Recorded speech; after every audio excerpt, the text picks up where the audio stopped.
Lihat di dalam buku catatanku, angka-angka yang berjajar rapi, mencatat pengeluaran semuanya.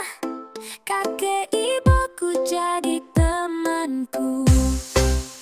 Halo teman-teman, assalamualaikum. Ketemu lagi sama aku, Kakek Bu in Jepang. Sudah waktunya ya kita, hayo kita budgetin lagi. Dan akhir bulan, jadi aku mau budgeting bulan September. Tadi aku unboxing tisu ya, itu aku nggak beli, tapi aku dapat hadiah dari kota, provinsi yang aku sumbangkan pajaknya ke kota tersebut. Jadi aku mengikuti program namanya Furusato Noze. Jadi program ini adalah sebenarnya program pajak. Program pajak kampung halaman. Program pajak kampung halaman adalah cara untuk menyeimbangkan kesenjangan pendapatan pajak. Jadi aku menyumbangkan pajak Bapak ke suatu daerah yang dimana aku pilih daerah itu kasih hadiah tisu gitu. Yang aku senang dari program pajak ini juga, kalau kita mendonasikan pajak kita ke kota lain, kita itu juga mendapatkan pengurangan pajak dari tempat tinggal kita saat ini gitu. Namun di sini kita nggak bisa mendonasikan uang kita, pajak kita ke kampung halaman sendiri. Misalnya, kan aku tinggal di Chiba, jadi aku nggak boleh mendonasikan pajak aku ke Chiba, jadi harus ke kampung halaman lain. Di sini ada tabungan antisipasi. Ini ada uangnya cukup ya untuk donasi, jadi aku mendonasikan sebesar 14.000 yen. Di sini untuk tahu berapa sih yang kita bisa donasikan itu, di sini aku coba hitung. Di sini aku melihat dari Rakuten website ya. Ini misalnya pendapatan setahun 3.120.000. Terus single atau nikah ini tinggal pilih aja, dan ini ada anak atau enggak, ada orang yang dibiayain atau enggak ada. Nah, di sini kelihatan ini berarti kita bisa mendonasikan sebesar 31.294. Nah, kita bisa lihat di sini apa sih yang kita mau gitu hadiahnya gitu loh. Di sini ada makanan kayak apa? Kayak daging, ikan, dan bermacam-macam gitu loh. Iya, tapi kalau makanan enggak sih ya gitu. Aku lebih memilih kebutuhan sehari-hari gitu. Nah, ini kebutuhan sehari-hari nih. Nah, di sini tisu. Nah, ini dia. Aku pilih tisu. Banyak banget orang pilih tisu ya. Sekarang aku mau lanjut budgeting bulanan September dan langsung ke Excel-nya. Sekarang lanjut kakek bocang udah buka Excel-nya ya. Ini bulan 9 ya, untuk bulan 9. Ini seperti biasa udah pensiunnya sudah masuk dan per timernya juga udah masuk. Jadi total bulanan Bapak itu 332.906. Nah, di sini ada biaya fix ya, macam-macam biaya fix, biaya tetap, dan segala macam tabungan, terus sama biaya variabel. Kita langsung aja ke tabungan dulu ya. Di sini ada, maksudnya jenis tabungan ini ada tabungan rutin ya, tiap bulannya disisihkan 110.000 gitu, yang dimana tuh di sini lama-lama alhamdulillah ya bulan ini sudah mencapai 1.140.000, yang dimana kalau dirupiahin itu udah 100 juta gitu, 114 juta. Alhamdulillah banget gitu, tapi masih lama masih jauh banget gitu, karena goalnya itu jauh banget ya gitu. Berdoa dan semangat dan konsisten aja sih gitu.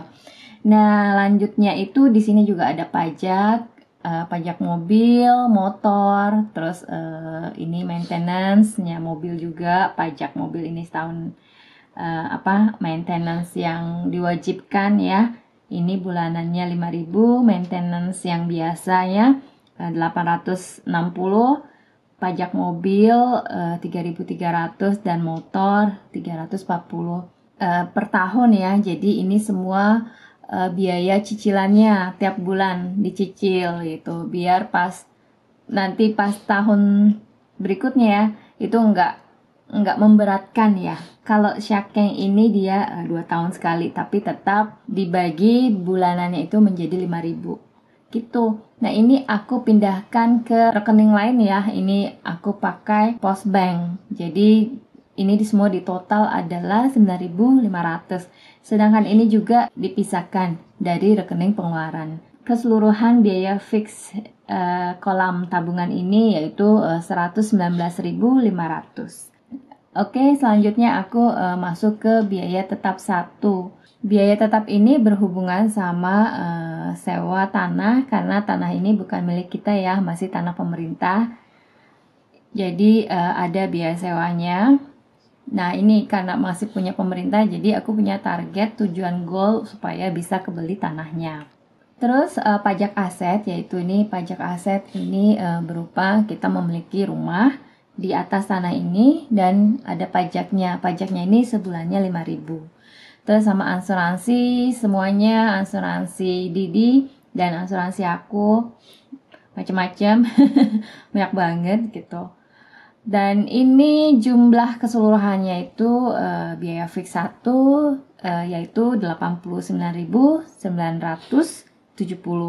Lanjut, sekarang aku ke biaya tetap 2. Biaya tetap 2 di sini hampir sama ya tiap bulannya ya. Tapi di sini ada perubahan gas dan listrik yang dimana bulan 9 nanti ini adalah 13.651 karena aku udah punya tagihannya.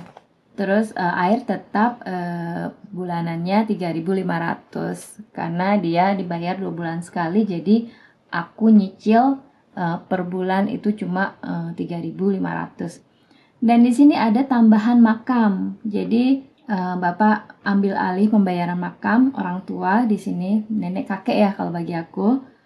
Ini sebulannya itu 500. 500 itu kalau dirupiahin itu 50.000 ya. Ini hampir sama biaya makam ayah aku di Indonesia. Aduh, aku jadi kangen ayah. Jadi biaya makam di Jakarta itu per bulannya 50.000. Hampir sama sama biaya makam di sini. Perawatannya ya, kalau kita bilang perawatannya.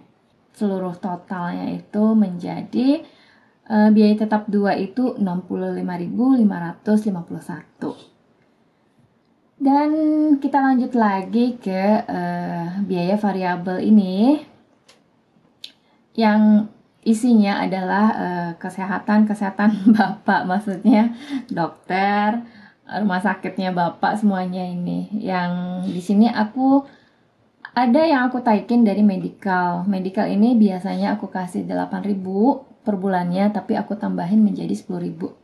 Terus di sini juga ada dokter kuku, dokter mata, sama urologi beliau.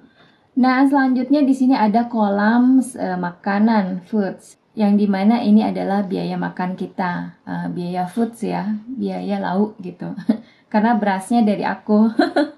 Bapak kan nggak makan beras banyak, dia cuma makan nasi dari nasi khususnya dia gitu. Jadi beras yang biasanya aku yang makan gitu, jadi aku beli sendiri. Dan di sini hanya biaya lauknya aja. Terus di sini ada biaya keseharian.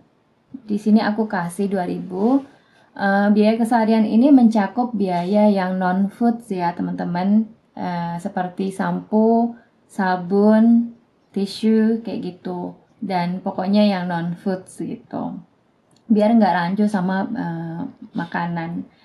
Terus di sini ada darurat. Darurat ini memang tiap bulan aku jatahin 5.000. Ini untuk nambel-nambel ya teman-teman. Nambel-nambel kalau foodsnya kurang, keseharian kurang, atau tiba-tiba misalnya aku sakit flu kayak gitu, atau demam atau apa, aku ke klinik, ya aku pakai ini, biaya dana darurat ini. Nah jajan ini kita nggak ada jajan, aku nggak kasih Bapak jajan, Karena dari gaji aku sendiri, maksudnya dari pendapatan kakek bocang ya, aku pribadi, aku kasih jajan buat aku, dan itu juga nggak besar ya, karena aku juga harus kakebo gitu. Untuk tujuan aku nanti pensiun ya gitu, biar nanti tua aku tuh nggak nyusahin keluarga, nggak nyusahin orang-orang, jadi aku bisa membiayai diri aku sendiri. Tetap aku juga membuat sistem kakebo untuk pendapatan aku sendiri. Nah, di sini aku kasih jajan juga nggak banyak ya teman-teman. Jadi jajan ini biasanya kita pakai berdua buat bapak gitu. Jadi jajan bapak ya nyampur sama aku. Kayak kemarin aku traktir beliau di restoran yakiniku, itu pakai jajan aku gitu. Dan semua totalnya ini kalau di total dari bapak dan makanan keseharian darurat ini, itu totalnya 37.100. Sekarang kita lihat di kolam ini ya teman-teman, pendapatan bulan ini 332.906. Kalau dirupiahkan mungkin aku nggak tahu ya rupiah sekarang itu rate-nya berapa. Mungkin kalau dirupiahkan itu sebesar 33.300.000 rupiah ya. Mungkin ya, aku nggak ngerti rate-nya. Nah, dikurang tabungan ini, kolam tabungan itu 119.500. Oke lah, ini 12 juta, dikurang 12 juta. Terus dikurang lagi biaya tetap satu itu 89.970. Ini oke lah 90 juta. Aku nggak ngerti rate rupiahnya berapa. Terus dikurang lagi biaya tetap 2 itu 65.551. Mungkin 6.600.000 kali ya, mungkin ya. Kalau dirupiahin 6.600.000. Sisa ini juga kalau dirupiahkan itu oke lah 5.800.000. Nah, ini sisa ini diambil biaya nih, biaya makan sama biaya bapak nih, itu 37.100. Jadi kalau dirupiahkan itu sebesar oke lah 3.800.000 biaya kita ini. Jadi biaya makan, keseharian, darurat, dokter itu cuma 3.800.000 rupiah ya teman-teman kalau dirupiahkan gitu. Jadi kita benar-benar ngirit banget di sini. Jadi sebisa mungkin di bawah ya dari pendapatan ya gitu. Tapi besarnya itu ya di tabungan, biaya tetap 1, biaya tetap 2 gitu. Jadi sisanya buat makan gitu, makan sama dokter-dokternya. Terus di sini tuh ada uang lebih ya dari setelah kita ambil biaya variabel ini, ternyata ada uang lebih 20.785. Itu 2.080.000 lah gitu ya. sisa uang lebihnya. Nah, ini uang lebihnya ini kita nggak pakai. Maksudnya mentang-mentang ada uang lebih, ayolah kita kemana gitu ya, kita pakai uang ini buat senang-senang. Enggak teman-teman, ini tetap aku celengin lagi. Aku taruh di celengan. Di sini aku bikin dua celengan dan antisipasi gitu. Nah, kalau antisipasi ini ya buat kayak aku untuk nyumbang pajak misalnya gitu. Terus misalnya kalau pajak tahunannya ternyata bayarnya kurang nih gitu, dari sini bisa aku ambil gitu. Terus kalau misal gas listrik itu ternyata mahal gitu, jadi aku bisa ambil dari sini. Kalau musim dingin tuh kita mahal, bisa 28.000 ya teman-teman. Karena nah di sini celengan juga, celengan itu untuk tambah-tambah misalnya ya gitu deh, kalau kita mau senang-senang bisa ya mendukung kita jalan seharian gitu kemana gitu. Ini kita ambil dari celengan ini. Di sini aku mau bagi berapa ya kalau 20.785. Oke, aku bagi aja ke celengan 10.700. Lalu antisipasinya aku kasih sisanya yaitu 10.085. Mari kita lihat uang lebih. Nah, di sini uang lebihnya 0 ya teman-teman. Jadi uang lebihnya itu nggak ada. gitu. Jadi semuanya ini udah ada pos-posnya semuanya ya. Jadi kita bisa melatih ego, menurunkan keinginan, menekan keinginan gitu. Jadi kita tahu, oh misalnya jatah makanannya cuma segini, ya udah kita hidup segini aja. Biar kita nggak ngorek-ngorek tabungan ya teman-teman. Tabungan yang udah rutin nih, tiap bulan kita nabung rutin. Ini udah konsisten, harus konsisten. Tabungan ini nggak boleh sampai di orek-orek. Iya gitu.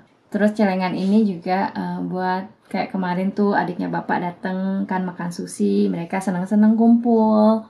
Jadi dipakai buat itu gitu. Bisa juga driving kemana gitu, aku sama bapak seharian bisa kayak gitu. Yang penting kita lihat nominalnya cukup atau enggak. Nah, terus ini juga antisipasi buat jaga-jaga ya. Ya gini aja sih kakebo ya, sebenarnya sederhana, cuma yang nggak sederhana itu gimana kita bisa menahan ego, terus menahan keinginan, terus menahan FOMO, gaya-gaya FOMO, terus gimana caranya kita bisa menahan nggak ngikutin orang.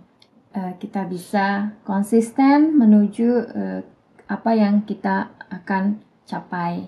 Memang sih awalnya berat ya teman-teman, tapi setelah aku melihat, oh ternyata dengan kakebo kita bisa menabung gitu. Tabungannya bisa tambah gitu. Hanya karena kita belajar melatih berpuasa menahan ego. Terus juga hidup sederhana dan enggak berlebihan. Gitu sih teman-teman. Semoga kakebo ini juga bisa menginspirasi teman-teman agar keuangannya bisa tertata lagi. Selesai sudah kakebo bulan ini untuk bulan 9. Jadi kita akan lanjut lagi minggu-minggu depan dan bulan-bulan depan. Untuk teman-teman, terima kasih sudah mensupport kakebo. Dan sehat semua untuk teman-teman dan juga mencapai goalnya, cita-citanya semuanya. Dan salam beraktivitas dari aku, Kakek Bocang. Terima kasih ya, bye-bye.